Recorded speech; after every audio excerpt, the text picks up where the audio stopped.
ಇನ್ನೀಗ political news ಕಡೆ ಬರೋಣ. ಈಗಂತೂ ದೊಡ್ಡ ದೊಡ್ಡ ಬೆಳವಣಿಗೆ ಪ್ರತಿ ಕ್ಷಣ ಪಡ್ಕೋತಾ ಇದೆ. ದೆಹಲಿಯಲ್ಲಿ ಮುಖ್ಯಮಂತ್ರಿಗಳು ಬಂದಾಯಿತು ಅಂದರೆ ಬಸವರಾಜ ಬೊಮ್ಮಾಯಿ ಅವರು ಇವತ್ತು ನರೇಂದ್ರ ಮೋದಿ, ಅಮಿತ್ ಶಾ ಮತ್ತು JP ನಡ್ಡಾ ಅವರನ್ನ ಭೇಟಿ ಮಾಡ್ತಿದ್ದಾರೆ. ಹೈಕಮಾಂಡ್ಗೆ ಕೃತಜ್ಞತೆಯನ್ನ ಸಲ್ಲಿಸೋದಕ್ಕೆ ಹೋಗಿದ್ದಾರೆ ಮುಖ್ಯಮಂತ್ರಿಗಳು. Breaking news.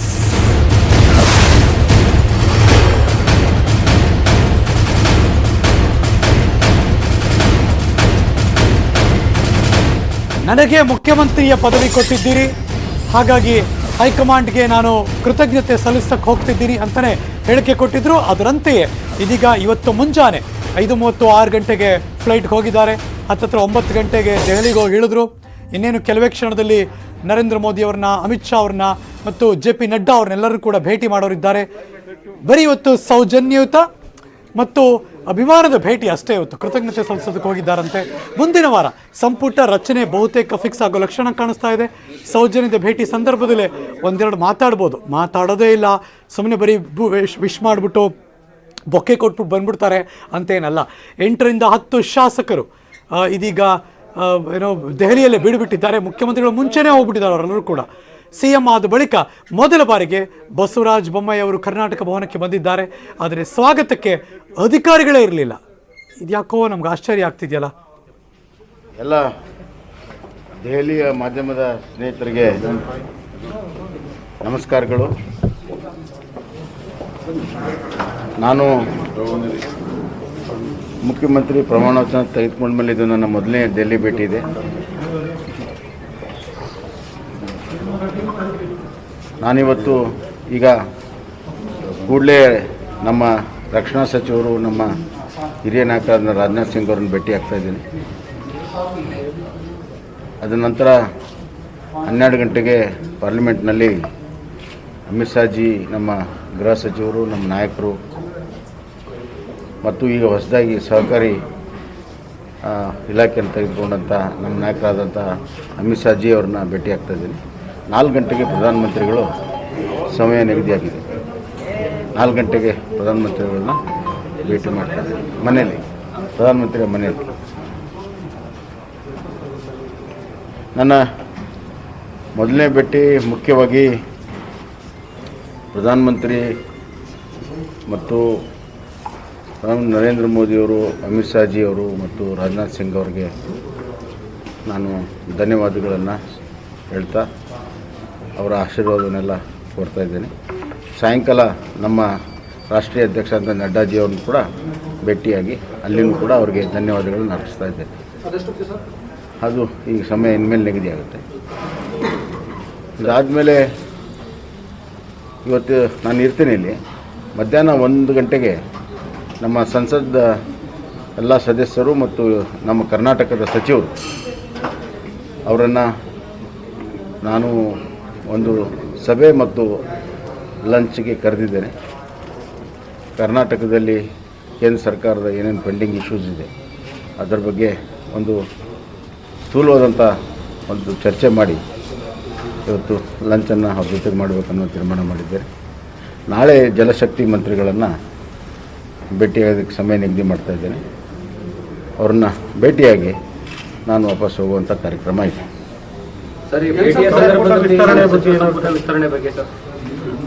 ನನಗನ್ನಿಸ್ತದೆ ಈಗ ಪ್ರಧಾನಮಂತ್ರಿ, ಗೃಹ ಸಚಿವರು, ರಕ್ಷಣಾ ಸಚಿವರ ಜೊತೆಗೆ ಬಹುತೇಕವಾಗಿ ಆ ರೀತಿ ಚರ್ಚೆ ಆಗಲಿಕ್ಕಿಲ್ಲ.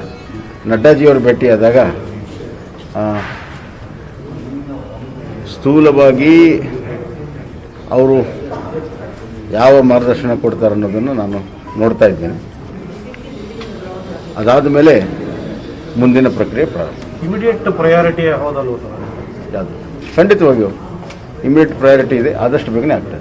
ಸರ್, ಇನ್ನೊಂದು ಕೋವಿಡ್ ವಿಚಾರವಾಗಿ, ಯಾಕಂದರೆ ಕೇರಳದಲ್ಲಿ ಅತಿ ಹೆಚ್ಚಾಗಿದೆ, ಕರ್ನಾಟಕದಲ್ಲೂ ಈಗಾಗಲೇ ನಾನು ದಕ್ಷಿಣ ಕನ್ನಡದ DC ಅವ್ರಿಗೆ, ಮೈಸೂರು DC ಅವ್ರಿಗೆ ಮತ್ತು ಚಾಮರಾಜನಗರ ಕೊಡಗು DC ಅವ್ರಿಗೆ ಮಾತನಾಡಿದ್ದೀನಿ. ಗಡಿ ಭಾಗದಲ್ಲಿ ಏನು ಕೆಲವು ದಿನಗಳಿಂದ ಸ್ವಲ್ಪ ಸಡ್ಲಾಗಿತ್ತು, ಅದನ್ನು ಬಿಗಿಗೊಳಿಸಬೇಕು. ಟೆಸ್ಟಿಂಗು, ಸರ್ಟಿಫಿಕೇಷನ್ನು, ವ್ಯಾಕ್ಸಿನೇಷನ್ನು ಇವೆಲ್ಲ ಕಂಪಲ್ಸರಿ ಮಾಡಬೇಕು. ಮತ್ತು ನಾವು ಕೇವಲ ರಸ್ತೆ ಮಾರ್ಗ ಮಾತ್ರ ಮಾಡ್ತಾಯಿದ್ವಿ, ರೈಲ್ವೆ ಸ್ಟೇಷನ್ಗೂ ಕೂಡ ಅದನ್ನು ಕಠಿಣ ಕ್ರಮಗಳನ್ನು ತೆಗೆದುಕೋಬೇಕು. ಮತ್ತು ಹಿರಿಯ ಅಧಿಕಾರಿಗಳೇ DC SP ಅವರೇ ಜವಾಬ್ದಾರಿ ಇದಕ್ಕೆ, ಅವರೇ ಇದನ್ನು ನಿಭಾಯಿಸಬೇಕನ್ನುವಂಥದ್ದನ್ನು ಕೂಡ ಹೇಳಿದ್ದೇನೆ. ಇವತ್ತು ಚೀಫ್ ಸೆಕ್ರೆಟರಿ ಕೂಡ ಮಾತಾಡಿದ್ದೇನೆ. ಅವರೀಗ ಮಧ್ಯಾಹ್ನ ಎಲ್ಲ DC SP ಗಳ ಸಭೆ ಮಾಡ್ತಾಯಿದ್ದಾರೆ. ನಾಳೆ ನಾನು ಇಲ್ಲಿಂದ ಹೋದ ತಕ್ಷಣವೇ ವಿಡಿಯೋ ಕಾನ್ಫರೆನ್ಸ್ ಮುಖಾಂತರ ದಕ್ಷಿಣ ಕನ್ನಡ, ಚಾಮರಾಜನಗರ, ಮೈಸೂರು, ಕೊಡಗು ಅಲ್ಲದೆ ಚಿಕ್ಕಮಗಳೂರು ಮತ್ತು ಉಡುಪಿ ಎಲ್ಲ ಜಿಲ್ಲೆಗಳ DC SPಗಳಿಗೆ ಮಾತಾಡ್ತಾ ಇದ್ದೀನಿ ಮತ್ತು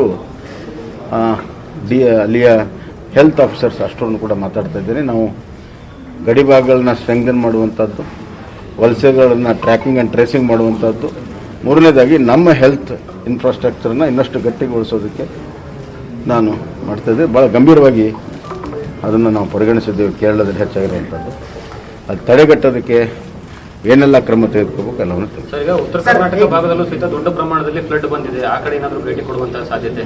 ಈಗ ನಾಳೆ ಹೋದ್ಮೇಲೆ ಯಾವ್ಯಾವ ಜಿಲ್ಲೆಯಲ್ಲಿ ಯಾವ ಪರಿಣಾಮದಲ್ಲಿ ಫ್ಲಡ್ ಆಗಿದೆ ಅದನ್ನೆಲ್ಲವನ್ನು ಕೂಡ ಗಮನಿಸಿ ಮುಂದಿನ ಕಾರ್ಯಕ್ರಮ. ಇನ್ನೊಂದು ಸರ್, ಕೊನೆಯದಾಗಿ ಸಚಿವಾಕಾಂಕ್ಷಿಗಳ ಪಟ್ಟಿ ತುಂಬಾ ದೊಡ್ಡ ಪ್ರಮಾಣದಲ್ಲಿ ಏರಿಕೆ ಆಗ್ತಾನೆ ಇದೆ.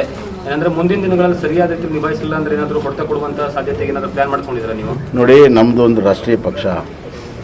ಈ ಪಕ್ಷಕ್ಕೆ ಅಂತರ್ಗತವಾದಂಥ ಒಂದು ದೊಡ್ಡ ಶಕ್ತಿ ಇದೆ, ಭಾಳ ದೊಡ್ಡ ನಾಯಕತ್ವ ಇದೆ.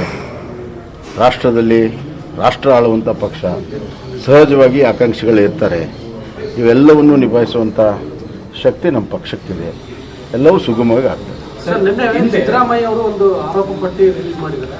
ಅದರಲ್ಲಿ 2 ವರ್ಷದ ವಿಫಲವಾಗಿರುವ ಸರ್ಕಾರ ಅಂತ. ಅದನ್ನು ನಾನು ನಿನ್ನೆ ರಾತ್ರಿ ನನಗೆ ಬಂದು ಸೇರಿದೆ. ಅದಕ್ಕೆ ಸರಿಯಾದ ಉತ್ತರ ಕೊಡ್ತೀನಿ. ಮೇಲ್ನೋಟಕ್ಕೆ ಅದು ಒಂದು ದೊಡ್ಡ ಸುಳ್ಳಿನ ಕಂತೆ ಅಂತ ಹೇಳಬೇಕು.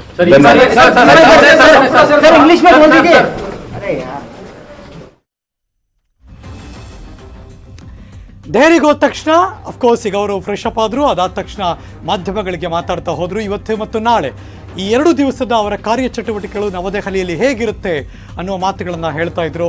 ಇವತ್ತು ಮಧ್ಯಾಹ್ನದಷ್ಟೊತ್ತಿಗೆ ಅಲ್ಲಿರುವಂತಹ ಸಂಸದರನ್ನ, ರಾಜ್ಯಸಭಾ ಸದಸ್ಯರನ್ನ ಮತ್ತು ಸಚಿವರು ಯಾರಿದ್ದಾರೆ, ಕೇಂದ್ರ ಸಚಿವರು, ಅವರೆಲ್ಲರೂ ಕೂಡ ಭೇಟಿ ಮಾಡ್ತೀನಿ, ಮಾತಾಡ್ತೀನಿ ಆಗು ಹೋಗುಗಳ ಬಗ್ಗೆ ಅಂದರು.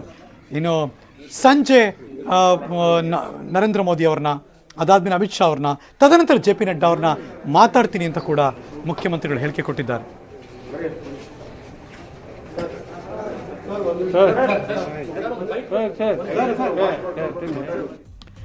ನರೇಂದ್ರ ಮೋದಿ ಅವರ ಸಂಪುಟದಲ್ಲಿ ಸಿಕ್ಕಂತೆ ರಾಜ್ಯದ CM ಬೊಮ್ಮಾಯಿ ಅವರ ಕ್ಯಾಬಿನೆಟ್ನಲ್ಲಿ ಸಾಮಾಜಿಕ ನ್ಯಾಯದ ಆಧಾರದ ಮೇಲೆ ಎಲ್ಲ ಸಮುದಾಯದವರಿಗೂ ಕೂಡ ಅವಕಾಶ ಸಿಗುತ್ತಾ ಅನ್ನೋ ಪ್ರಶ್ನೆ ಎದ್ದಿದೆ. ಕರ್ನಾಟಕಕ್ಕೆ ಹಾಗಾದರೆ ಮಾದರಿ ಆಗುತ್ತಾ ಕೇಂದ್ರ ಸಂಪುಟ? ಎಲೆಕ್ಷನ್ ಕ್ಯಾಬಿನೆಟ್ ಆಗುತ್ತಾ ಬೊಮ್ಮಾಯಿ ಅವರ ಸಂಪುಟ? Breaking news. ಈ ಥರದೊಂದು ಚರ್ಚೆ ಶುರುವಾಗ್ತಾ ಇದೆ. ಬಿಕಾಸ್ ಹೇಗೆ ನರೇಂದ್ರ ಮೋದಿ ಅವರ ಕ್ಯಾಬಿನೆಟ್ನ ರೀಶಫಲ್ ಮಾಡಿ ಎಲ್ಲರಿಗೂ ನ್ಯಾಯಸಮ್ಮತವಾಗಿ ಕೂರಿಸಬೇಕು ಅಂತ ಮಾಡಿದ್ದಾರೋ, ಲಿಂಗಾಯತರು, ಒಕ್ಕಲಿಗರು, OBC ಅವರು, SC STಗಳು, ಕುರುಬರು, ಬ್ರಾಹ್ಮಣರು, ಜೈನ ಸಮುದಾಯದವರು ಎಲ್ಲರಿಗೂ ಸಾಮಾಜಿಕ ನ್ಯಾಯ ಸಿಗಬೇಕು ಅನ್ನುವ ದೃಷ್ಟಿಯಿಂದ ಆ ಬ್ಯಾಲೆನ್ಸ್ ಮಾಡುವಂಥ ಆಲೋಚನೆ ಮಾಡಿದರು. ಅದೇ ರೀತಿ ಕರ್ನಾಟಕದಲ್ಲಿ ಆಗುತ್ತಾ ಅನ್ನೋ ಪ್ರಶ್ನೆ. 2023, 2024 ಈ 2 ಎಲೆಕ್ಷನ್ಗಳು ಕೂಡ ಮುಂದಿದೆ. ಪ್ಲಸ್ ಜಿಲ್ಲಾ ಪಂಚಾಯತ್ ಚುನಾವಣೆಗಳು, ಲೋಕಲ್ ಬಾಡಿ ಎಲೆಕ್ಷನ್ಸ್ಗಳು ಅವೆಲ್ಲವೂ ಇರೋದ್ರಿಂದ ಯಾರ್ಯಾರಿಗೆ ಈ ಬಾರಿ ಸಚಿವ ಸ್ಥಾನ ಅನ್ನೋದು. ಆರ್ ಅಶೋಕ್ ಅವರಿದ್ದಾರೆ, ಮುನಿರತ್ನ ಅವರು, MP ಕುಮಾರಸ್ವಾಮಿ, ಉಮೇಶ್ ಕತ್ತಿ, CP ಯೋಗೇಶ್ವರ್, ಅರವಿಂದ್ ಬೆಲ್ಲದ್ ಇವರೆಲ್ಲರೂ ಈಗಾಗಲೇ ದೆಹಲಿಯಲ್ಲಿದ್ದಾರೆ. ಸಂಪುಟಕ್ಕೆ ಸೇರೋದಕ್ಕೆ ಭರ್ಜರಿ ಲಾಬಿ ಕೂಡ ನಡೆಸ್ತಾ ಇದ್ದಾರೆ.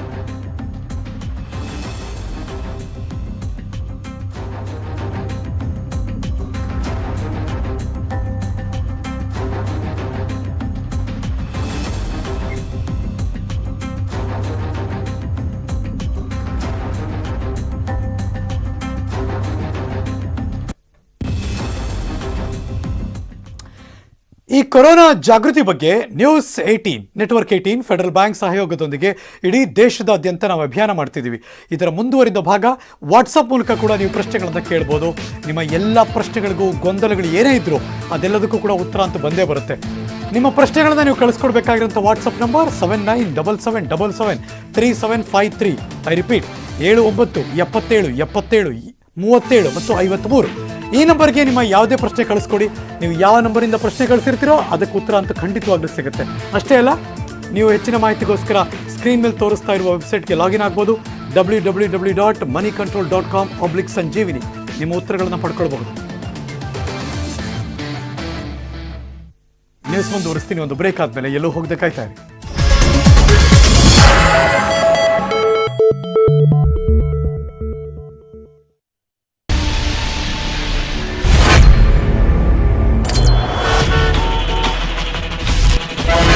ಅನ್ಲಾಕ್ ಆಗಿದೆ ಕರ್ನಾಟಕ, ಆದ್ರೆ ಕೊರೋನಾ ಇನ್ನೂ ತೊಲಗಿಲ್ಲ. ಮೂರನೇ ಅಲೆ ಅಪ್ಪಳಿಸಬಹುದು, ಎಚ್ಚರ. ಸ್ವಲ್ಪ ಮೈ ಮರೆತರು ಮತ್ತೆ ಅಪಾಯ. 6 ಅಡಿ ಅಂತರ, ಮುಖಕ್ಕೆ ಮಾಸ್ಕ್ ನಿರಂತರ. ಜನಸಂದಣಿ ಪ್ರದೇಶಗಳಲ್ಲಿ ಕೊರೋನಾ ನಿಯಮಗಳನ್ನ ತಪ್ಪದೇ ಪಾಲಿಸಿ. ಮೂರನೇ ಅಲೆ ಬಲೆಗೂ ಮುನ್ನ ಬಿ ಅಲರ್ಟ್. Breaking news. ವೈಭವೀಕರಣ ಇಲ್ಲ, ತಿರುಚೋದಿಲ್ಲ. ಪಕ್ಷ ವಿರೋಧಿ ಚಟುವಟಿಕೆ ಚಾಟಿ. ಕೇಸ್ನ ಸಿಡಿಗಳನ್ನ ನ್ಯೂಸ್ 18 ಕನ್ನಡ ಸೂಪರ್ ಎಕ್ಸ್ಕ್ಲೂಸಿವ್. ನಾವು ಸುಳ್ಳು ಹೇಳಲ್ಲ. Big news, bigger breaking. ವಸ್ತುನಿಷ್ಠ ವರದಿ, ತ್ವರಿತ ಮತ್ತು ಖಚಿತ ಮಾಹಿತಿ. ಈ ಒಂದು ಸ್ಟೇಟ್ಮೆಂಟ್ ನಲ್ಲಿ ಮಾಜಿ ಸಿಎಂಗೆ ದುಡ್ಡು ಕೊಟ್ಟಿರೋದ್ರ ಬಗ್ಗೆ ಫಸ್ಟ್ ಎಲ್ಲವೂ ಕೂಡ ರೇಟಿಂಗ್ಸ್ ಅಲ್ಲಿ ಕೇಳಲಾಗಿತ್ತು. ಹಳ್ಳಿಯಿಂದ ದಿಲ್ಲಿವರೆಗೆ ಸುದ್ದಿ ಬ್ರೇಕ್ ಆಗೋದೇ ಇಲ್ಲಿ. ಪಾಸಿಟಿವ್ ಕಾರಣ ಅಪನಾ ಹಾತ್ नहीं है. ನಾವು ಬ್ರೇಕ್ ಮಾಡ್ತೀವಿ, ಫಾಲೋ ಅಪ್ ಕೂಡ ನಮ್ದೆ. ಬ್ರೇಕಿಂಗ್ ನ್ಯೂಸ್ ಅಂದ್ರೆ ನ್ಯೂಸ್ 18 ಕನ್ನಡ. ತೊಲಗಿಲ್ಲ ಕೊರೋನಾ, ಮೈ ಮರೆಯಬೇಡಿ ಜೋಪಾನ. ನಮ್ಮ ಕೈಯಲ್ಲೇ ಇದೆ ನಮ್ಮವರ ಪ್ರಾಣ. ಮೂರನೇ ಅಲೆ ಬರುವ ಮುನ್ನ ಬಿ ಅಲರ್ಟ್. ಇದು ನ್ಯೂಸ್ 18 ಕಳಕಳಿ. Big impact. ನ್ಯೂಸ್ 18 ಕನ್ನಡದ ವರದಿಯಿಂದಾಗಿ ಅಕ್ರಮ ಗ್ಯಾಸ್ ದಂಧೆಯ ವರದಿ ಈಗ ಇಂಪ್ಯಾಕ್ಟ್ ಆಗಿದೆ. ಇದರ ವಶಕ್ಕೆ ಈ ಗೋವನ್ನು ಅಕ್ರಮಗಳಿಗೆ ಬ್ರೇಕ್, ನೊಂದವರ ಪಾಲಿನ ಭರವಸೆ. ಕೊರೋನಾ ಕಾಲದ ಅತಿ ದೊಡ್ಡ ಎಕ್ಸ್ಪೋ. With oxygen. ನ್ಯೂಸ್ 18 ಬಿಚ್ಚಿಡ್ತಾ ಇದೆ ಈ ದಂಧೆಯ ಕರಾಳ ಮುಖ. ನ್ಯೂಸ್ 18 ವರದಿಗೆ ಕರುನಾಡ ಸ್ಪಂದನೆ. ವರದಿಗಷ್ಟೇ ಸೀಮಿತವಲ್ಲ, ಶಾಶ್ವತ ಪರಿಹಾರದ ಬಿಗ್ ಇಂಪ್ಯಾಕ್ಟ್. ರಾಜ್ಯ ಸರ್ಕಾರ ಮತ್ತೊಂದು ವರದಿಯ ಬಿಗ್ ಇಂಪ್ಯಾಕ್ಟ್. ನ್ಯೂಸ್ 18 ವರದಿಗೆ ಪ್ರತಿಕ್ರಿಯಿಸಿದ ಆರೋಗ್ಯ ಸಚಿವ ಡಾಕ್ಟರ್ ಕೆ ಸುಧಾಕರ್. ನಮ್ಮ ಕಡೆಯಿಂದನೂ ಫಂಡ್ ಕೊಡ್ತೀವಿ ಅಂತ ಎಲ್ಲರ ಪರವಾಗಿ ಧನ್ಯವಾದಗಳು, ಕೃತಜ್ಞತೆ ಹೇಳ್ತೀನಿ. ನ್ಯೂಸ್ 18 ಫಲಶ್ರುತಿಯಾಗಿ ಇವತ್ತು ಸರ್ಕಾರದಲ್ಲೂ ಜನಪರ ವರದಿಗಳಿಗೆ ಮತ್ತೊಂದು ಹೆಸರೇ news 18 Kannada, news 18 impact. Virus, pandemic, Covid ಇದೆಲ್ಲ ಕಾಮನ್ ಬಿಡ್ರಿ, ಹಳೆ ವಿಷಯ. ಹೀಗಂತ ಹೇಳ್ತಾರೆ ಎಷ್ಟೋ ಜನ. ನೀವು ಕೂಡ ಹೀಗೆ ಯೋಚನೆ ಮಾಡ್ತಾ ಇದ್ದೀರಾ? ಹಾಗಿದ್ರೆ ನಮ್ಗೆ ನಿಮ್ಮ ಮುಖ ತೋರಿಸ್ಬೇಡಿ. ನಿಮ್ಮ ಮುಖ ತೋರಿಸಿ. ಇಷ್ಟೊಂದು ಒಟ್ಟಾಗಿ ಹೇಳ್ತಿದೀವಿ ಅನ್ಕೊಂಡ್ರ? ಆದ್ರೆ ಈ ಮಾತನ್ನ ಹೇಳಲೇಬೇಕು. ಸಿಚುವೇಶನ್ ಮತ್ತೆ ಅಲಾರ್ಮಿಂಗ್ ಆಗಿದೆ. ನಮ್ಮಲ್ಲಿ ಇನ್ನೂ ಕೆಲವರು ಮಾಸ್ಕ್ ಅನ್ನ ಹಾಕದೆ ಸುತ್ತಾಡ್ತಿದ್ದಾರೆ. ತಮ್ಮವರನ್ನ ಅಪಾಯಕ್ಕೆ ತಳ್ತಾ ಇದ್ದಾರೆ. ನೋಡಿ, ನಿಮ್ಗೆ ಗೊತ್ತಾಗ್ತಾ ಇದೆ ಕೊರೋನಾ ಸಂಖ್ಯೆ ಮತ್ತೆ ಏರಿಕೆ ಆಗ್ತಿದೆ ಅಂತ. ವ್ಯಾಕ್ಸಿನ್ ಬಂತು ಅಂತ ಕೇರ್ಲೆಸ್ ಆಗಬೇಡಿ. ಇನ್ನೂ ಕೂಡ ಎಚ್ಚರಿಕೆ ಅಗತ್ಯ. ಕೋವಿಡ್ ನಿಯಮಗಳನ್ನ ಪಾಲಿಸಿ, ಬದುಕಿ ನಿಮ್ಮವರನ್ನ ಬದುಕಿಸಿಕೊಳ್ಳಿ. ಒಂದೇ ಒಂದು ರಿಕ್ವೆಸ್ಟ್ ಏನಂದ್ರೆ, ನಮಗೆ ನಿಮ್ಮ ಮುಖ ತೋರಿಸ್ಬೇಡಿ. ಮುಖ ತೋರಿಸಿ.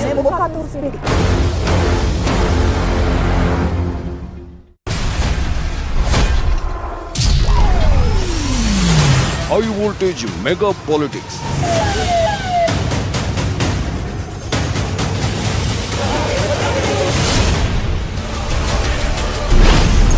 ಸೆನ್ಸೇಷನಲ್ ಸುದ್ದಿ ಹಿಂದಿನ ಸತ್ಯ. 24 ಅವರ್ಸ್ ಆದ್ರೂ ನಮಗೆ ನ್ಯಾಯ ಇನ್ನೂ ಕೊಟ್ಟಿಲ್ಲ ಅಂದ್ರೆ ಇಲ್ಲೇ ಸತ್ತೋಗ್ಬಿಡ್ತೀವಿ. ಹಳ್ಳಿ to Delhi, news 18 focus.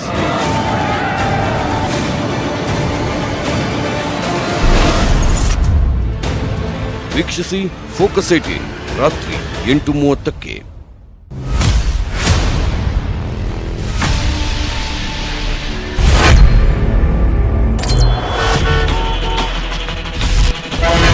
Unlock ಆಗಿದೆ ಕರ್ನಾಟಕ,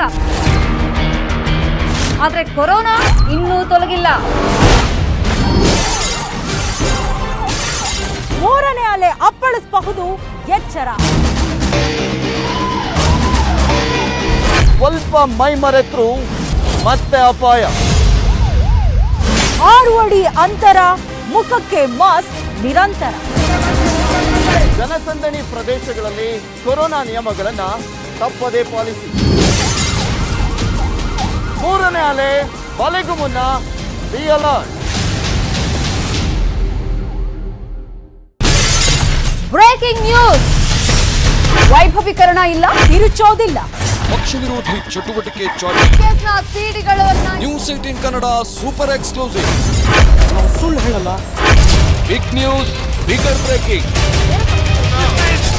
ವಸ್ತುನಿಷ್ಠ ವರದಿ, ತ್ವರಿತ ಮತ್ತು ಖಚಿತ ಮಾಹಿತಿ. ಈ ಒಂದು ಸ್ಟೇಟ್ಮೆಂಟ್ ನಲ್ಲಿ ಮಾಜಿ ಸಿಎಂಗೆ ದುಡ್ಡು ಕೊಟ್ಟಿರೋದ್ರ ಬಗ್ಗೆ ಫಸ್ಟ್ ಎಲ್ಲವೂ ಕೂಡ ರೇಟಿಂಗ್ಸ್ ಅಲ್ಲಿ ಕೇಳಲಾಗಿತ್ತು. ಹಳ್ಳಿಯಿಂದ ದಿಲ್ಲಿವರೆಗೆ ಸುದ್ದಿ ಬ್ರೇಕ್ ಆಗೋದೇ ಇಲ್ಲಿ. ಪಾಸಿಟಿವ್ ಕಾರಣ ಅಪನಾ ಹಾತ್ नहीं है. ನಾವು ಬ್ರೇಕ್ ಮಾಡ್ತೀವಿ, ಫಾಲೋ ಅಪ್ ಕೂಡ ನಮ್ದೆ. ಬ್ರೇಕಿಂಗ್ ನ್ಯೂಸ್ ಅಂದ್ರೆ ನ್ಯೂಸ್ 18 ಕನ್ನಡ. ತೊಲಗಿಲ್ಲ ಕೊರೋನಾ, ಮೈ ಮರೆಯಬೇಡಿ ಜೋಪಾನ. ನಮ್ಮ ಕೈಯಲ್ಲೇ ಇದೆ ನಮ್ಮವರ ಪ್ರಾಣ. 3ನೇ ಅಲೆ ಬರುವ ಮುನ್ನ ಬಿ ಅಲರ್ಟ್. ಇದು ನ್ಯೂಸ್ 18 ಕಳಕಳಿ. Big impact. News 18 welcome back. ಮುಖ್ಯಮಂತ್ರಿಗಳು ಇವತ್ತು ಬೆಳ್ಳಂಬೆಳಗ್ಗೆ ನವದೆಹಲಿಗೆ ಹೋದ್ರು, ಈಗಾಗಲೇ ರೀಚ್ ಆದ್ರು. ಅಲ್ಲಿಗೆ ಎಲ್ಲ ಕಾರ್ಯ ಚಟುವಟಿಕೆಗಳನ್ನ ಗಮನಿಸ್ತಾ ಇದ್ದಾರೆ. ಅವರ ಸ್ಕೆಡ್ಯೂಲ್ ಕೂಡ ಫಿಕ್ಸ್ ಆಯಿತು. ಒಂದಷ್ಟು ಗರಿಗೆದರಿದ ವಾತಾವರಣ, ಸಂಪುಟವನ್ನ ರಚನೆ ಮಾಡುವುದರ ಬಗ್ಗೆ ನನ್ನ ಸಹೋದ್ಯೋಗಿ ಧರಣೇಶ್ ಬೂಕನಕೆರೆ ದೆಹಲಿಯಿಂದ ನೇರ ಸಂಪರ್ಕದಲ್ಲಿ ಜಾಯಿನ್ ಆಗ್ತಿದ್ದಾರೆ. Good morning Dharanesh. ಸಂಪುಟ ರಚನೆಯ ಸರ್ಕಸ್ ಅಂತೂ ಭರ್ಜರಿಯಾಗಿ ನಡೀತಿರಬೇಕು. ಬಿಕಾಸ್ ಈಗಾಗಲೇ ಇನ್ಫ್ಲುಯೆನ್ಸ್ ಮಾಡೋಕ್ಕೆ ತುಂಬ ಜನ ಮುಖ್ಯಮಂತ್ರಿಗಳು ಮುಂಚೆನೇ ಬಂದು ಸೇರಿದ್ದಾರೆ. ಈಗ ಮುಖ್ಯಮಂತ್ರಿಗಳು ಬಂದರು. ಏನೇನಾಗ್ತಾ ಇದೆ ಇವತ್ತು ಮತ್ತು ನಾಳೆ ಅವರ ಕಾರ್ಯ ಚಟುವಟಿಕೆ ಏನು? ಈಗ ಮುಖ್ಯಮಂತ್ರಿ ಬಸವರಾಜ ಬೊಮ್ಮಾಯಿ ಈಗಾಗಲೇ ದೆಹಲಿಗೆ ಆಗಮಿಸಿದ್ದಾರೆ. ಅವರ ಶೆಡ್ಯೂಲ್ ಕೂಡ ಫಿಕ್ಸ್ ಆಗಿದೆ. ಈಗ ರಾಜನಾಥ್ ಸಿಂಗ್ ಭೇಟಿಯನ್ನು ಮಾಡ್ತಾರೆ ಮತ್ತು ಮಧ್ಯಾಹ್ನ 1 ಗಂಟೆಗೆ, ಅದಾದಮೇಲೆ 12 ಗಂಟೆಗೆ ಕೇಂದ್ರ ಗೃಹ ಸಚಿವ ಅಮಿತ್ ಶಾ ಅವರನ್ನು ಭೇಟಿ ಮಾಡ್ತಾರೆ. 1 ಗಂಟೆಗೆ ರಾಜ್ಯದ ನೂತನ ಸಚಿವರು ಮತ್ತು ಸಂಸದರು, ನೂತನ ರಾಜ್ಯದ ಸಚಿವರು ಅಂದರೆ ಕೇಂದ್ರದಲ್ಲಿ ಆಗಿರುವಂತಹ 4 ಜನ ಸಚಿವರು ಮತ್ತು ರಾಜ್ಯದ ಸಂಸದರನ್ನು ಭೇಟಿ ಮಾಡ್ತಾರೆ. ಸಂಜೆ 4 ಗಂಟೆಗೆ ಪ್ರಧಾನಿ ನರೇಂದ್ರ ಮೋದಿಯನ್ನು ಭೇಟಿ ಮಾಡ್ತಾರೆ ಮತ್ತು ಸಂಜೆ, ಅದಿನ್ನೂ ಸಮಯ ನಿಗದಿಯಾಗಿಲ್ಲ ಖಚಿತವಾಗಿ, ಬಿಜೆಪಿ ರಾಷ್ಟ್ರೀಯ ಅಧ್ಯಕ್ಷ JP ನಡ್ಡಾ ಅವರನ್ನು ಭೇಟಿ ಮಾಡ್ತಾರೆ. ಮತ್ತು ಈಗ ಬಹಳ ಮುಖ್ಯವಾಗಿ ಉಳಿದಿರುವ ಪ್ರಶ್ನೆ ಮತ್ತು ಈಗ ಚರ್ಚೆ ಆಗ್ತಿರೋ ವಿಷಯ ಏನು ಅಂತಂದರೆ, ಸಚಿವ ಸಂಪುಟ ರಚನೆ ಯಾವಾಗ ಆಗುತ್ತೆ ಮತ್ತು ಯಾರು ಬರ್ತಾರೆ ಮತ್ತು ಹಿರಿಯರ ಪೈಕಿ ಯಾರನ್ನ ಕೈ ಬಿಡಲಾಗುತ್ತೆ ಅಂತ. ಸೊ ಈ ಸಂಬಂಧಪಟ್ಟಂತೆ ಮಾತನಾಡಿದಂತಹ ಬಸವರಾಜ ಬೊಮ್ಮಾಯಿ ಪ್ರಧಾನಿ ಜೊತೆ ಮತ್ತು ಅಮಿತ್ ಶಾ ಜೊತೆ ಈ ವಿಷಯ ಚರ್ಚೆ ಮಾಡಲ್ಲ, JP ನಡ್ಡಾ ಅವ್ರ ಜೊತೆ ಚರ್ಚೆ ಮಾಡ್ತೀನಿ. ಅವರು ಸ್ಥೂಲವಾಗಿ ಯಾವ ಮಾರ್ಗದರ್ಶನವನ್ನು ನೀಡ್ತಾರೆ ಅದನ್ನ ಆಧರಿಸಿ ಸಂಪುಟ ರಚನೆಯನ್ನ ಮಾಡ್ತೀನಿ, ಜೊತೆಗೆ ಸಂಪುಟ ರಚನೆ ಮಾಡೋದು ನನ್ನ ಆದ್ಯತೆ ಅಂತ ಹೇಳಿದ್ದಾರೆ. ಈಗ ಬಹಳ ದೊಡ್ಡ ಸವಾಲು ಅವ್ರ ಮುಂದೆ ಇದೆ, ಹೊಸಬರನ್ನ ಸೇರಿಸ್ಕೊಳ್ಳುವ ಸಂಬಂಧಪಟ್ಟಂತೆ. ಮತ್ತೆ ಈಗ ಕಾಂಗ್ರೆಸ್ ಹಾಗೂ JDS ನಿಂದ ಬಂದು ಬಿಜೆಪಿ ಸರ್ಕಾರ ರಚನೆ ಆಗಲಿಕ್ಕೆ ಕಾರಣರಾದಂಥವರ ಪೈಕಿ ಯಾರನ್ನ ಸೇರಿಸ್ಕೊಳ್ಬೇಕು, ಯಾರನ್ನ ಕೈ ಬಿಡಬೇಕು ಅನ್ನುವ ವಿಷಯಕ್ಕೆ ಸಂಬಂಧಪಟ್ಟಂತೆ, ಜೊತೆಗೆ ರೀಜನಲ್ ಬ್ಯಾಲೆನ್ಸ್ ಮಾಡಬೇಕಾಗಿದೆ. ಕಳೆದ ಸಂಪುಟ ಕೇವಲ ಬೆಳಗಾವಿ ಮತ್ತು ಬೆಂಗಳೂರಿಗಷ್ಟೇ ಸೀಮಿತ ಆಗಿತ್ತು, ಅಂದರೆ ಆಲ್ಮೋಸ್ಟ್ ಎಲ್ಲರೂ ಅವರೇ ಇದ್ದರು. ಸೊ ಈಗ ಅದನ್ನು ಸರಿಪಡಿಸಬೇಕಾಗಿದೆ. ಕಳೆದ ಸಂಪುಟದಲ್ಲಿ ಸೋಷಿಯಲ್ ಇಂಜಿನಿಯರಿಂಗ್ ಸರಿ ಇರಲಿಲ್ಲ, ಈಗ ಅದನ್ನು ಸರಿ ಮಾಡಬೇಕಾಗಿದೆ. ಸೊ ಈ ರೀತಿಯ ಎಲ್ಲ ಸವಾಲುಗಳಿವೆ. ಹಾಗಾಗಿ ಭಾಳ ಯೋಚನೆ ಮಾಡಿ, ಅಳೆದು ತೂಗಿ, ಎಲ್ಲರ ಮಾರ್ಗದರ್ಶನವನ್ನು ಪಡೆದು, ಎಲ್ಲ ಸಮುದಾಯಗಳನ್ನು ವಿಶ್ವಾಸಕ್ಕೆ ತೆಗೆದುಕೊಂಡು ಎಲ್ಲ ಜಿಲ್ಲೆಗಳಿಗೆ ಪ್ರಾತಿನಿಧ್ಯ ಕೊಡುವಂಥ ಕೆಲಸವನ್ನು ಮಾಡಬೇಕಾಗಿದೆ. ಅವರು ಕೂಡ ಭಾಳ ಸ್ಪಷ್ಟವಾಗಿ ಹೇಳಿಲ್ಲ, JP ನಡ್ಡಾ ಅವ್ರ ಜೊತೆ ಚರ್ಚೆ ಮಾಡ್ತೀನಿ, ಇವತ್ತೇ ಡಿಸೈಡ್ ಮಾಡ್ತೀನಿ ಅನ್ನೋ ರೀತಿಯಲ್ಲಿ ಹೇಳಿಲ್ಲ. ಅಂದರೆ ಅದರ ಅರ್ಥ ಇವತ್ತು ಫೈನಲೈಸ್ ಆಗಲ್ಲ ಅಂತ. ಚರ್ಚೆ ಮಾಡ್ಬೋದು, ಅವ್ರ ಟೈಮ್ ಕೇಳ್ಬೋದು ಅಥವಾ ಇವರೇ ಟೈಮ್ ಕೇಳ್ಬೋದು ಇದನ್ನೆಲ್ಲವನ್ನ ಮಾಡಲಿಕ್ಕೆ. ಯಾಕಂದರೆ ಇದು ಭಾಳ ದೊಡ್ಡ ಸರ್ಕಸ್ ಆಗಿರೋದ್ರಿಂದ, ಇವನ್ನೆಲ್ಲವನ್ನ ನಿಭಾಯಿಸಬೇಕಾಗಿರೋದ್ರಿಂದ ಒಂದು ಸ್ವಲ್ಪ ಸಮಯಾವಕಾಶ ಬೇಕಾಗ್ಬೋದು. ಆ ಕಾರಣಕ್ಕೋಸ್ಕರ ಅವ್ರ ಹತ್ರ ಕೇಳಬಹುದು, ಅಥವಾ ಅಂದರೆ ಅದು ಸ್ವಲ್ಪ ಚಾನ್ಸ್ ಕಡಿಮೆ, ಇವತ್ತೇ ಫೈನಲ್ ಆಗುವಂಥದ್ದು ಸಾಧ್ಯತೆಯೂ ಇರುತ್ತೆ ಹರೀಶ್. ಬಟ್ ನಾಳೆ ಅವರು ಕೇಂದ್ರ ಜಲಸಂಪನ್ಮೂಲ ಸಚಿವರನ್ನ ಭೇಟಿ ಮಾಡ್ತೀನಿ ಅಂತ ಹೇಳಿದರೆ, ಅದು ಆ ಸಂದರ್ಭದಲ್ಲಿ ಮೇಕೆದಾಟು ವಿಷಯವನ್ನ ಮಾಡ್ಬೋದು. ಬಟ್ ಇದೆಲ್ಲಕ್ಕೂ ಇನ್ನೊಂದು ಕಡೆ ಇನ್ನೊಂದೇನು ನಡೀತಿದೆ ಅಂತಂದ್ರೆ, ಸಚಿವಾಕಾಂಕ್ಷಿಗಳು ದೆಹಲಿಗೆ ಆಗಮಿಸ್ಬಿಟ್ಟಿದ್ದಾರೆ ಈಗಾಗಲೇ. ಆರ್ ಅಶೋಕ್, ಉಮೇಶ್ ಕತ್ತಿ, CP ಯೋಗೇಶ್ವರ್, ಅರವಿಂದ್ ಬೆಲ್ಲದ, MP ಕುಮಾರಸ್ವಾಮಿ, ತೇಜಸ್ವಿನಿ ರಮೇಶ್, ನಾರಾಯಣ ಸ್ವಾಮಿ ಇವರೆಲ್ಲರೂ ಕೂಡ ಈಗಾಗಲೇ ದೆಹಲಿಗೆ ಆಗಮಿಸಿದ್ದಾರೆ. ಒಂದು, ಮುಖ್ಯಮಂತ್ರಿ ಬಸವರಾಜ ಬೊಮ್ಮಾಯಿ ಮೇಲೆ ಒತ್ತಡ ಇರೋ ಪ್ರಯತ್ನವನ್ನು ಮಾಡ್ತಿದ್ದಾರೆ. ಇನ್ನು ಇದಲ್ಲದೆ ಬೇರೆ ಹೈಕಮಾಂಡ್ ನಾಯಕರನ್ನ ಭೇಟಿ ಮಾಡಿ ಅವರ ಮೂಲಕ ಬಸವರಾಜ ಬೊಮ್ಮಾಯಿ ಮೇಲೆ ಒತ್ತಡ ಇರುವಂತ ಕೆಲಸವನ್ನು ಮಾಡ್ತಿದ್ದಾರೆ. ಸೊ ಇದು ಇನ್ನೂ ಕೂಡ ಹೆಚ್ಚಾಗ್ತಾನೆ ಹೋಗುತ್ತೆ. ಎಷ್ಟು ತಡ ಆಗುತ್ತೋ ಅಷ್ಟು ಒತ್ತಡ ಇರುವಂತದ್ದು ಜಾಸ್ತಿ ಆಗ್ತಾ ಹೋಗುತ್ತೆ. ಸೊ ಈಗ ಅವರು ಅವರೇ ಹೇಳಿದ್ದಾರೆ, ಮುಖ್ಯಮಂತ್ರಿ ಹೇಳಿರೋ ಪ್ರಕಾರ JP ನಡ್ಡಾ ಜೊತೆ ನಡೆಯುವಂತ ಮಾತುಕತೆಗಳು ನಿರ್ಣಾಯಕವಾಗಿರ್ತವೆ. Harish, thank you so much Dhanesh Bookanakere ಈ ಕ್ಷಣದ ಮಾಹಿತಿಯನ್ನು ಅಪ್ಡೇಟ್ ಮಾಡಿದ್ದಕ್ಕೆ. ನ್ಯೂಸ್ ಮುಂದುವರಿಸ್ತೀನಿ. ಒಂದು ಬ್ರೇಕ್ ಆದಮೇಲೆ ಎಲ್ಲೋ ಹೋಗದೆ ಕಾಯ್ತಾ ಇರಿ.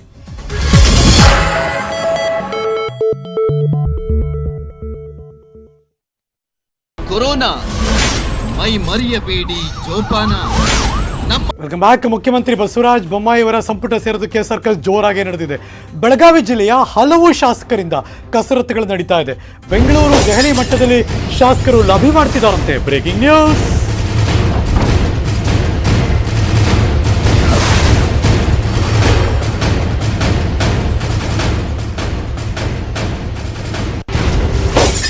ಎಲ್ಲರಿಗೂ ಗೊತ್ತಿರೋ ಹಾಗೆ ಬಿಜೆಪಿ ಸರ್ಕಾರ ರಚನೆಗೆ ಕಾರಣವಾಗಿದ್ದವರು ರಮೇಶ್ ಜಾರಕಿಹೊಳಿ, ಬೆಳಗಾವಿ ಸಾಹುಕಾರರು. ಈಗ CD ಪ್ರಕರಣ ಇನ್ನೂ ಕೂಡ ಹೈಕೋರ್ಟ್ ವಿಚಾರಣೆ ನಡೀತಾ ಇದೆ, ಅಂದರೆ ವಿಚಾರಣೆಯ ಹಂತದಲ್ಲಿದೆ.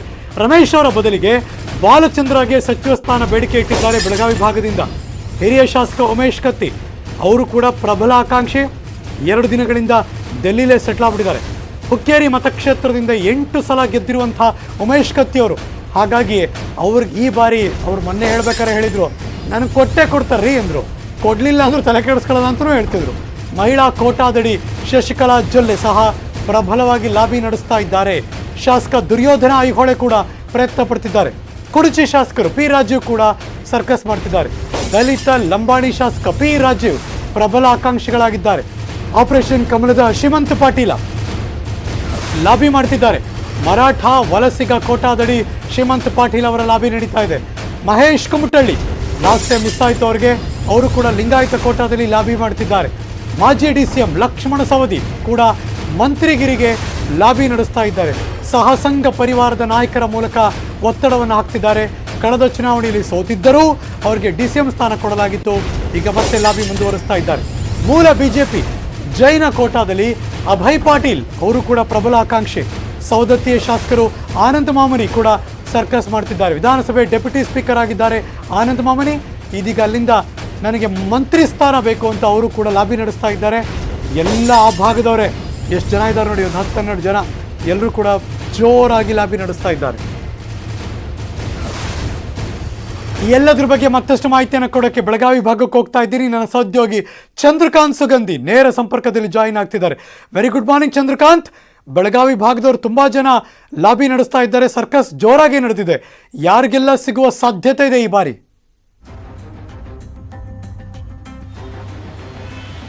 ಖಂಡಿತವಾಗ್ಲೂ ಹರೀಶ್ ನಾಗರಾಜ್, ಬೆಳಗಾವಿಯಲ್ಲಿ ಈಗ ಏನು ಸದ್ಯ ನೂತನ CM ಏನು ಬಸವರಾಜ ಬೊಮ್ಮಾಯಿ ಅವರ ಸಂಪುಟ ಸೇರಕ್ಕೆ ದೊಡ್ಡ ಮಟ್ಟದ ಲಾಬಿ ಬೆಳಗಾವಿ ಜಿಲ್ಲೆಯಿಂದ ನಡೀತಾ ಇದೆ. ಪ್ರಮುಖವಾಗಿ ಬೆಳಗಾವಿ ಜಿಲ್ಲೆಯಲ್ಲಿ ಒಟ್ಟು 18 ಶಾಸಕರ ಪೈಕಿ 13 ಜನ ಶಾಸಕರು ಬಿಜೆಪಿಯಿಂದ ಆಯ್ಕೆಯಾಗಿದ್ದಾರೆ. ಅದರಲ್ಲಿ 2-3 ಜನ ಹೊಸದಾಗಿ ಬಿಟ್ಟರೆ ಉಳಿದವರೆಲ್ಲರೂ ಕೂಡ ಹಳಬರೆ ಮತ್ತು ಎಲ್ಲರೂ ಕೂಡ 2-3 ಸತಿ ಗೆದ್ದವರು. ಹಾಗಾಗಿ ಲಾಬಿ ಈ ಭಾಗದಿಂದ ಜೋರಾಗಿ ಕೇಳಿ ಬರ್ತಾ ಇದೆ. ಯಾಕಂದ್ರೆ ಕಳೆದ ಬಾರಿ BS ಯಡಿಯೂರಪ್ಪನವರ ಸಂಪುಟದಲ್ಲಿ 5 ಜನ ಶಾಸಕರಿಗೆ ಸಂಪುಟದಲ್ಲಿ ಅವಕಾಶ ಸಿಕ್ಕಿತ್ತು. ಈಗ ಆ 5 ಜನ ಸೇರಿದಂತೆ ಮತ್ತೆ 2-3 ಜನ ಕೂಡ ಲಾಬಿಯನ್ನ ಪ್ರಮುಖವಾಗಿ ಬೆಳಗಾವಿ ಜಿಲ್ಲೆಯಿಂದ ಮಾಡ್ತಾ ಇದ್ದಾರೆ. ಏನು ಬೆಳಗಾವಿ ಜಿಲ್ಲೆಯಲ್ಲಿ ಈ ಬಾರಿ ಎಷ್ಟು ಜನಕ್ಕೆ, ಅದರಲ್ಲಿ ಎಲ್ಲ ಹಂತದಲ್ಲೂ ಕೂಡ ನಾಯಕರಿದ್ದಾರೆ. ಪ್ರಮುಖವಾಗಿ ದಲಿತ ಎಡಗೈ ಬಲಗೈ ಇರ್ಬೋದು, ಮತ್ತು ವಲಸಿಗರಿರ್ಬೋದು, ಹಾಗೆ ಮೂಲ ಬಿಜೆಪಿಗರಿರ್ಬೋದು, ಮತ್ತು ಆಪರೇಷನ್ ಕಮಲದಿಂದ ಬಿಜೆಪಿಗೆ ಬಂದವರು, ಹೀಗೆ ಎಲ್ಲ ಹಂತದ ನಾಯಕರು ಕೂಡ ಬೆಳಗಾವಿಯಲ್ಲಿದ್ದಾರೆ. ಹೀಗಾಗಿ ಎಲ್ಲರೂ ಕೂಡ ಲಾಬಿ ಜೋರಾಗಿ ಮಾಡ್ತಿದ್ದಾರೆ. ಕೆಲವರು ದೆಹಲಿ ಮಟ್ಟದಲ್ಲಿ ಲಾಬಿ ಮಾಡ್ತಾ ಇದ್ದಾರೆ, ಮತ್ತು ಕೆಲವರು RSS ಮೂಲಕ ಏನು ಸರ್ಕಾರದ ಮೇಲೆ ಪ್ರಭಾವ ಬೀರಕ್ಕೆ ಪ್ರಯತ್ನವನ್ನು ಪಡ್ತಿದ್ದಾರೆ. ಪ್ರಮುಖವಾಗಿ ಬೆಳಗಾವಿ ಜಿಲ್ಲೆಯಲ್ಲಿ ಅಂದ್ರೆ 2015 ವರ್ಷಗಳಿಂದ ಕೂಡ ಯಾವುದೇ ಸರ್ಕಾರ ಬಂದರೂ ಜಾರಕಿಹೊಳಿ ಸಹೋದರರು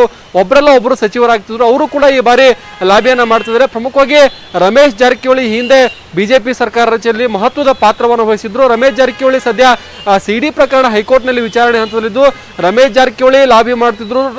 ಅವ್ರ ಜೊತೆಗೆ ಬಾಲಚಂದ್ರ ಜಾರಕಿಹೊಳಿಗೆ ನನ್ನನ್ನು ಕೊಡದೇ ಇದ್ರೆ ಬಾಲಚಂದ್ರ ಜಾರಕಿಹೊಳಿಗೆ ಆದರೂ ಮಂತ್ರಿ ಮಾಡಿ ಅಂತೇಳಿ ಅವರು ಪಟ್ಟನ್ನು ಹಿಡಿದಿರ್ತಕ್ಕಂಥದ್ದು. ಮತ್ತೊಂದು ಕಡೆ ಹುಕ್ಕೇರಿಯ ಹಿರಿಯ ಶಾಸಕ ಉಮೇಶ್ ಕತ್ತಿ 8 ಬಾರಿ ಆಯ್ಕೆಯಾಗಿದ್ದಾರೆ. ಜೊತೆಗೆ ಕಳೆದ ಸರ್ಕಾರದಲ್ಲೂ ಕೂಡ ಆಹಾರ ಮಂತ್ರಿಯಾಗಿ ಕೆಲಸ ಮಾಡಿರ್ತಕ್ಕಂಥದ್ದು. ಅವರು ಕೂಡ ಲಾಬಿಯನ್ನ ಮಾಡ್ತಿದ್ದಾರೆ. ಮತ್ತೊಂದು ಕಡೆ ಮಹಿಳಾ ಸಚಿವೆ ಅಂದರೆ ಮಾಜಿ ಮಹಿಳಾ ಸಚಿವೆ ಶಶಿಕಲಾ ಜೊಲ್ಲೆ ಅವರು ಕೂಡ ನಿಪ್ಪಾಣಿ ಕ್ಷೇತ್ರದಿಂದ ಸತತವಾಗಿ ಆಯ್ಕೆ ಆಗ್ತಿದ್ದಾರೆ. ಜೊತೆಗೆ ಅವರ ಪತಿಯು ಕೂಡ ಚಿಕ್ಕೋಡಿ ಭಾಗದ ಸಂಸದರಾಗಿರೋದ್ರಿಂದ ಅವರು ಕೂಡ ದೆಹಲಿ ಮತ್ತು ಬೆಂಗಳೂರು ಮಟ್ಟದಲ್ಲಿ ಲಾಬಿಯನ್ನು ನಡೆಸ್ತಾ ಇದ್ದಾರೆ. ಹೊಸದಾಗಿ 2 ಹೆಸರುಗಳು ಸೇರ್ಪಡೆಯಾಗಿ ಹರೀಶ್ ನಾಗರಾಜ್, ಪ್ರಮುಖವಾಗಿ ಸವದತ್ತಿಯ ಶಾಸಕ ಆನಂದ್ ಮಾಮನಿ ಮತ್ತು ಏನು ದುರ್ಯೋಧನ ಐಹೊಳೆ ಕೂಡ ಈ ಬಾರಿ ಪ್ರಬಲ ಸಚಿವ ಸ್ಥಾನಕ್ಕೆ ಆಕಾಂಕ್ಷಿಗಳಾಗಿದ್ದಾರೆ. ಏನು ಮೋದಿ ಸರ್ಕಾರದಂತೆ ಬಸವರಾಜ ಬೊಮ್ಮಾಯಿ ಸರ್ಕಾರದಲ್ಲಿ ಯುವಕರಿಗೆ ಮತ್ತು ಹೊಸಬರಿಗೆ ಅವಕಾಶ ಕೊಡುತ್ತಾ ಅಥವಾ ಹಳಬರಿಗೆ ಮಣೆ ಹಾಕುತ್ತಾ ಅಂತಕ್ಕಂಥದ್ದು ತೀವ್ರ ಕುತೂಹಲಕ್ಕೆ ಕಾರಣವಾಗಿದೆ. ಹೀಗಾಗಿ ಗಡಿ ಜಿಲ್ಲೆಯಲ್ಲಿ ಏನು ಸಚಿವಗಿರಿಗಾಗಿ ಈಗಾಗಲೇ ಲಾಬಿ ಕೂಡ ಆರಂಭವಾಗಿರ್ತಕ್ಕಂಥದ್ದು. ಬೆಂಗಳೂರು, ದೆಹಲಿ ಮಟ್ಟದಲ್ಲಿ ಅನೇಕ ನಾಯಕರು ತಮ್ಮ ಪ್ರಭಾವವನ್ನ ಬೆಳೆಸ್ತಾ ಇದ್ದಾರೆ. Harish Nagaraj, thank you so much. ಈ ಕ್ಷಣದ ಮಾಹಿತಿಯನ್ನು ಅಪ್ಡೇಟ್ ಮಾಡಿದ್ದಕ್ಕೆ.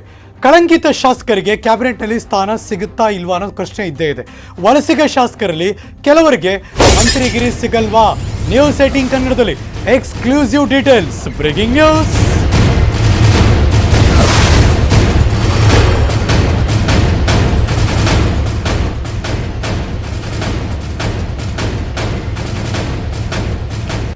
ಸಂಪುಟದಿಂದ ಕಳಂಕಿತ ಶಾಸಕರನ್ನ ದೂರ ಇಡಿ, ಶುದ್ಧ ಚಾರಿತ್ರ್ಯ ಇದ್ದವರಿಗೆ ಮಾತ್ರ ಅವಕಾಶವನ್ನು ಕೊಡಿ.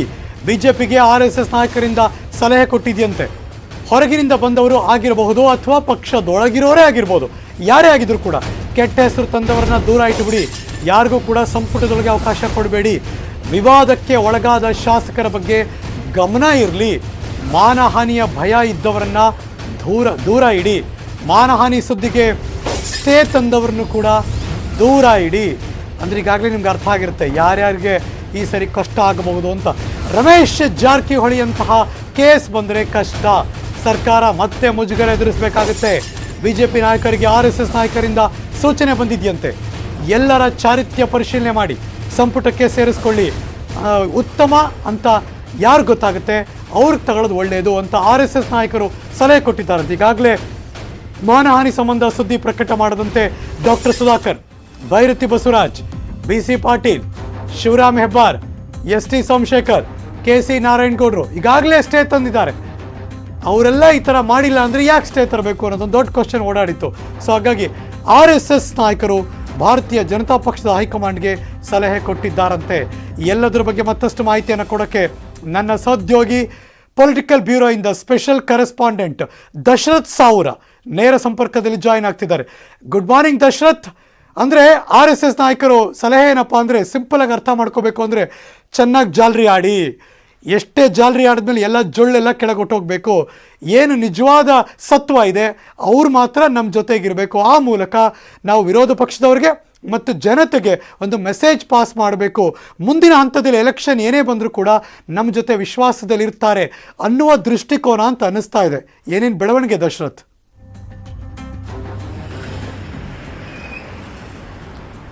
ಹರೀಶ್ ನಾಗರಾಜ್, ರಮೇಶ್ ಜಾರಕಿಹೊಳಿ ಪ್ರಕರಣ ಬಯಲಾಗ್ತಿದ್ದಂತೆ ಅವರ ಮಂತ್ರಿಮಂಡಲ ಸ್ಥಾನದಿಂದ ತಲೆದಂಡ ಮಾಡಲಾಯಿತು. ಸೊ ಅದ ತಕ್ಷಣ ಎಚ್ಚೆತ್ತಂಥ ವಲಸಿಗ ಸಚಿವರು ನೇರವಾಗಿ ಕೋರ್ಟಿಗೆ ಹೋಗಿ ತಡೆಯಾಜ್ಞೆಯನ್ನು ತಂದಿದ್ದರು. ತಮ್ಮ ವಿರುದ್ಧ ಮಾನಹಾನಿ ಸುದ್ದಿಗಳನ್ನು ಪ್ರಕಟ ಮಾಡುವಂತೆ ತಡೆಯಾಜ್ಞೆಯನ್ನು ತಂದಿದ್ದರು. ಅದನ್ನು ಅವರು ಸ್ವಾಭಿಮಾನ, ನಮ್ಮ ಆತ್ಮಗೌರವವನ್ನು ಉಳಿಸ್ಕೊಳ್ಳಲಿಕ್ಕೆ ತಂದಿದ್ದೇವೆ ಅಂತ ಹೇಳಿ ಅದಕ್ಕೆ ಸಮರ್ಥನೆಯನ್ನು ಕೂಡ ಕೊಟ್ಕೊಂಡಿದ್ರು. ಆದರೆ ಕಾಂಗ್ರೆಸ್ ಕುಂಬಳಕಾಯಿ ಕಳ್ಳ ಅಂದರೆ ಹೆಗಲು ಮುಟ್ಟು ನೋಡಿಕೊಂಡಿದ್ದಾರೆ ಅಂಥೇಳಿ ಕಾಂಗ್ರೆಸ್ ಕೂಡ ಅದನ್ನೇ ಅಸ್ತ್ರವಾಗಿ ಬಳಸ್ಕೊಂಡು ಅವ್ರ ಮೇಲೆ ಟೀಕಾ ಪ್ರಹಾರವನ್ನೇ ಮಾಡಿತ್ತು. ಇದೀಗ ಆತ್ಮಗೌರವ, ಸ್ವಾಭಿಮಾನ ಅದೇನೇ ಇರಲಿ, ತಡೆಯಾಜ್ಞೆ ತಂದಿರುವಂಥ ಅಷ್ಟೂ ಸಚಿವರಿಗೆ ಇದೀಗ ಮಂತ್ರಿಮಂಡಲವನ್ನು ಸೇರಲಿಕ್ಕೆ ಕಂಟಕವಾಗಿ ಮಾರ್ಪಟ್ಟಿದೆ. ಯಾಕೆಂದರೆ RSS ಕೂಡ ಅತ್ಯಂತ ಸ್ಟ್ರಿಕ್ಟಾಗಿ ಹೇಳಿದೆ, ಯಾವ ಕಾರಣಕ್ಕೂ ಕೂಡ ಕಳಂಕಿತ ಶಾಸಕರಿದ್ದಾರೆ, ಅವರಿಂದ ಪಕ್ಷದ ವರ್ಚಸ್ಸು ಗೌರವ ತಗ್ಗುವಂಥ ಪರಿಸ್ಥಿತಿಯಲ್ಲಿ ಯಾವೆಲ್ಲ ಶಾಸಕರಿದ್ದಾರೆ ಅವರೆಲ್ಲರೂ ಕೂಡ ಮುಲಾಜಿಲ್ಲದೆ ಕೈ ಬಿಡಿ ಅಂತ ಹೇಳಿ RSS BJPಗೆ ಸಲಹೆಯನ್ನು ಕೊಟ್ಟಿದೆ. ಯಾಕೆಂದರೆ ಮುಂಬರುವ ದಿನಗಳಲ್ಲಿ ಪಕ್ಷವನ್ನು ಕಟ್ಟಿ ಬೆಳೆಸಬೇಕಾಗತ್ತೆ, ಚುನಾವಣೆಗಳನ್ನು ಎದುರಿಸಬೇಕಾಗತ್ತೆ. ಒಂದು ವೇಳೆ ಚುನಾವಣಾ ಬರುವಂಥ ಸಂದರ್ಭದಲ್ಲಿ ಈ ಥರ CD ಅಥವಾ ಬೇರೆ ಬೇರೆ ಅವರ ಮಾನಹಾನಿಯಾಗುವಂಥ ಏನೇನೂ ಇದೆ, ಸೊ ಅವೆಲ್ಲವೂ ಕೂಡ ಸ್ಫೋಟ ಆಗಿದ್ದಾದರೆ ಕೇವಲ ಆ ವ್ಯಕ್ತಿಗೆ, ಆ ಶಾಸಕನ ಮರ್ಯಾದೆ ಹೋಗೋದಿಲ್ಲ, ಬದಲಾಗಿ BJP ಪಕ್ಷದ ಮಾನ ಮರ್ಯಾದೆ ಮೂರ ಬಟ್ಟೆ ಆಗುತ್ತೆ. ಸೊ ಹೀಗಾಗಿ ಮೊದಲೇ ಅಳೆದು ತೂಗಿ ಸಚಿವ ಸ್ಥಾನವನ್ನು ಕೊಡಿ ಅಂತ ಹೇಳ್ತಿದ್ದಾರೆ. ಸೊ ಹೀಗಾಗಿ ಆ ತಡೆಯಾಜ್ಞೆ ತಂದಿರುವಂಥ ಬಹುತೇಕ ಶಾಸಕರೇನಿದ್ದಾರೆ ಅವರೆಲ್ಲರೂ ಕೂಡ ಆತಂಕದಲ್ಲಿರುವಂಥದ್ದು. ಒಂದು ಕಡೆ ವಲಸಿಗ ಶಾಸಕರಾಗಿರುವಂಥ BC ಪಾಟೀಲ್, ಶಿವರಾಮ ಹೆಬ್ಬಾರ್, ಬೈರತಿ ಬಸವರಾಜ್, ಜಸ್ಟಿಸ್ ಸೋಮಶೇಖರ್ ಹಾಗೂ ನಾರಾಯಣಗೌಡ ಸೇರಿದಂತೆ ಕೆಲವಷ್ಟು ಜನ ತೆಗೆದುಕೊಂಡಿದ್ದಾರೆ. ಇನ್ನು ಮೂಲ BJP ಶಾಸಕರಾಗಿರುವಂಥ ಮುರುಗೇಶ್ ನಿರಾಣಿ ಹಾಗೂ MP ರೇಣುಕಾಚಾರ್ಯ ಸೇರಿದಂತೆ ಇನ್ನಷ್ಟು ಕೆಲವರು ತಡೆಯಾಜ್ಞೆಯನ್ನು ತಂದಿದ್ದಾರೆ. ಸೊ ಈ ಎಲ್ಲ ತಡೆಯಾಜ್ಞೆ ತಂದಿರುವಂಥ ಶಾಸಕರಿಗೆ ಬಹುತೇಕ ಸಚಿವ ಸ್ಥಾನದಲ್ಲಿ ಸ್ಥಾನ ಸಿಗೋದು ಡೌಟ್ ಅಂತ ಹೇಳಲಾಗ್ತಿದೆ. ಹಾಗಾದರೆ ಆ ಒಂದು CD ಅಥವಾ ಆ ಒಂದು ಪ್ರಕರಣವನ್ನು ಹಿಡಿದುಕೊಂಡು ಇವರಿಗೆ ಮಂತ್ರಿಮಂಡಲದಲ್ಲಿ ಸೇರಿಸಿಕೊಳ್ಳಿಲ್ಲ ಅಂತ ಹೇಳಿದ್ರೆ ಅವರೆಲ್ಲರೂ ಕೂಡ ಸುಮ್ಮನಿರ್ತಾರೆ ಅಂತ ಹೇಳಲಿಕ್ಕಾಗಲ್ಲ. ಸೊ ಹೀಗಾಗಿ RSS ಕೊಟ್ಟಿರೋಂಥ ಸಲಹೆಯನ್ನು ಸರ್ಕಾರ ಯಾವ ರೀತಿ ಪರಿಗಣಿಸುತ್ತೆ, ಅವರನ್ನು ಮಂತ್ರಿಮಂಡಲದಿಂದ ಹೊರಗಿಟ್ರೆ ಏನಾಗುತ್ತೆ, ಒಳಗೆ ಕರೆದುಕೊಂಡ್ರೆ ಏನಾಗುತ್ತೆ ಅಂತ ಹೇಳಿ ಎಲ್ಲ ಲೆಕ್ಕಾಚಾರವನ್ನು ಮಾಡಿಯೇ ಒಂದು ನಿರ್ಧಾರವನ್ನು ತೆಗೆದುಕೊಳ್ಬೇಕಾದಂಥ ಅನಿವಾರ್ಯತೆ ಸರ್ಕಾರ ಹಾಗೂ CM ಬೊಮ್ಮಾಯಿ ಮುಂದೆ ಇರುವಂಥದ್ದು. Harish, thank you so much Dasharath, ಈ ಕ್ಷಣದ ಮಾಹಿತಿಯನ್ನು ಅಪ್ಡೇಟ್ ಮಾಡಿದ್ದಕ್ಕೆ. ನ್ಯೂಸ್ ಮುಂದುವರಿಸ್ತೀನಿ, ಒಂದು ಬ್ರೇಕ್ ಆದಮೇಲೆ ಎಲ್ಲೂ ಹೋಗದೆ ಕಾಯ್ತಾ ಇರಿ.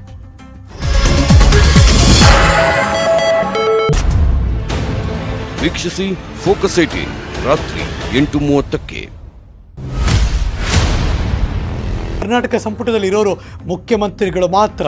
ಈ ಬೇರೆ ಮೂರನೇ ಅಲೆಯ ಆತಂಕ, ಈ ಪ್ರವಾಹದ ಸಂಕಷ್ಟದಲ್ಲೂ ಕೂಡ ವಿಳಂಬ ಆಗ್ತಾ ಇದೆ. Breaking news.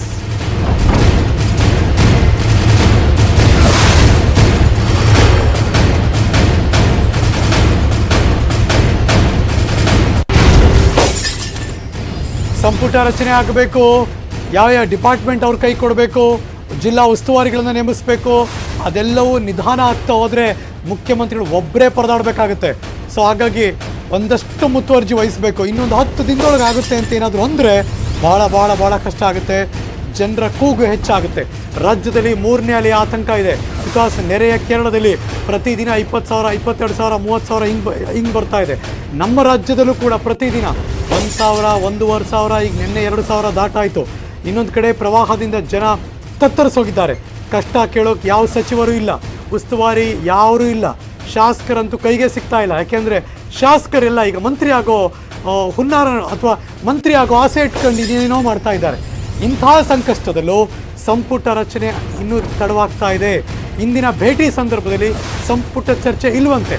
ಸಂಪುಟ ರಚನೆಗೆ ಮತ್ತೊಂದು ಸರಿ ದೆಹಲಿಗೆ ಬರ್ತಾರಂತೆ.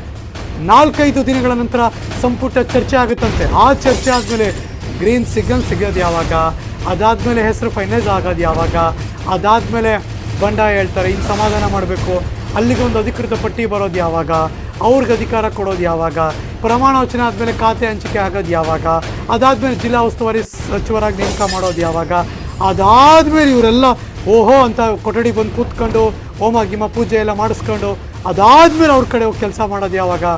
ಅಯ್ಯಯ್ಯೋ, ಇದೆಲ್ಲ ನೋಡ್ತಾ ಇದ್ರೆ ತಿಂಗಳಂಗಟ್ಲೆ ಕಳೆಯೋ ವ್ಯವಹಾರ ಕಾಣಿಸ್ತಾ ಇದೆ. ಎನಿವೆ, ಈ ಕ್ಷಣಕ್ಕಂತೂ ಮುಖ್ಯಮಂತ್ರಿ ಶ್ರೀ ಬಸವರಾಜ ಬೊಮ್ಮಾಯಿರೊಬ್ಬರೇ ಒನ್ ಮ್ಯಾನ್ ಆರ್ಮಿ ಥರ ಸಂಪುಟ ವಿಳಂಬದಿಂದ ಅಭಿವೃದ್ಧಿ ಕುಂಠಿತ ಆಗುತ್ತೆ. ಶಾಲೆ ಆರಂಭ ದಿನಾಂಕವೂ ಕೂಡ ಡಿಸೈಡ್ ಆಗಬೇಕು, ಅದಕ್ಕೆ ಸಚಿವರು ಬೇಕು. ಸಂಪುಟ ರಚನೆಯಾಗದ್ದಕ್ಕೆ ವಿಪಕ್ಷಗಳು ಗರಂ ಆಗ್ತಾರೆ. ಸಂಪುಟ ಸೇರ್ಕೊಳ್ಳೋಕ್ಕೆ 16 ಶಾಸಕರು ಲಾಬಿ ಶುರುವಾಗುತ್ತೆ. ಜನರ ಕಷ್ಟವನ್ನು ಮರೆತು ಅಧಿಕಾರದ ಹಿಂದೆ ಬಿದ್ದಿದ್ದಾರೆ ಶಾಸಕರು. ಇದೆಲ್ಲ ಬೇಕಾ ಅಂತ. ಸೊ ಹಾಗಾಗಿ ರಾಜ್ಯ ಸರ್ಕಾರ ಈಗ ಮೈ ಕೊಡುವಿ ಎದ್ದು ಕೂತ್ಕೋಬೇಕು, ಬೇಗ ಕೆಲಸ ಮಾಡಬೇಕು. ನಮ್ಮ ಜೊತೆ ಸನ್ಮಾನ್ಯ ಶಾಸಕರು ಶ್ರೀಯುತ ಪ್ರಿಯಾಂಕಾ ಖರ್ಗೆ ಅವರು ದೂರವಾಣಿ ಸಂಪರ್ಕದಲ್ಲಿದ್ದಾರೆ. ಸರ್ ನಮಸ್ಕಾರ. ಸರ್ ನಮಸ್ತೆ. ರಾಜ್ಯದ ಈಗಿನ ಸ್ಥಿತಿಗತಿ ಮತ್ತು ರಾಜಕಾರಣಿಗಳು ಈಗ ನಡೆದುಕೊಳ್ಳುತ್ತಿರುವಂಥ ರೀತಿ ನೀವು ಹೇಗೆ ನೋಡ್ತೀರಾ ಸರ್ ಇದನ್ನ?